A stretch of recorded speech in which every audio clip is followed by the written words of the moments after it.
তুমি একটা কাজ করো, চিকেন পন মিক্স নুডলস 1:2 নিয়ে আসো। ওকে স্যার 10 মিনিট ওয়েট করে নিয়ে আসতেছি। দান্দাটা শুরু ভাই, এটা চিকেন নুডলস দিয়েন 1:2। আচ্ছা দিতেছি, যাও। আচ্ছা একটু চালু করে দিয়েন। ওকে স্যার এই যার মধ্যে চিকেন প্রাণ নুডলস। আর কিছু লাগলে বলেন স্যার। সারা অর্ডার দিয়েছে চিকেন প্রাণ নুডলস, আমি দিয়ে দিয়েছি চিকেন নুডলস। এখানে আমার 60 টাকা দান্দা। নে বন্ধু খা। তুইও খা।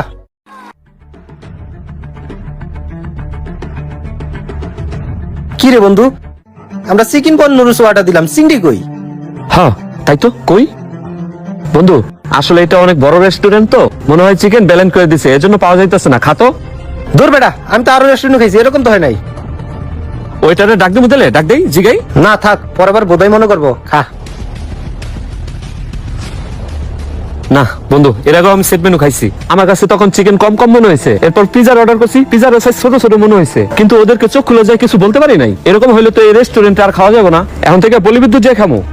এই জন্য আপনাদের রেস্টুরেন্টে কাস্টমার কমে গেছে, কারণ চোখ খোলা ভাই আপনারা কেউ কিছু বলতে পারে না, চুপচাপ খাইয়া বেরিয়ে যায় বিল দিয়া। বুঝতে পারছেন? বিলটা চেক দেন। কিরে, বিল তো ঠিকই আছে, তাহলে সুরামিটা কেমনে উঠতি?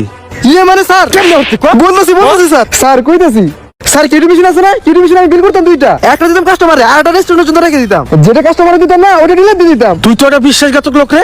তাই তো কই, 2 মাস আগে আমার রেস্টুরেন্টে যে বেচা কেনা হইছে, এই তুই ঢোকার পরের থেকে আমার রেস্টুরেন্টে কোনো বেচা কেনাই নাই, খালি কাস্টমারে বদনাম করে। আমার এই রেস্টুরেন্টের 100 কিলোমিটার ভিতরে তোরে জানি আর না দেখি। আরে তুই যা, ওর আমি দেখতেছি।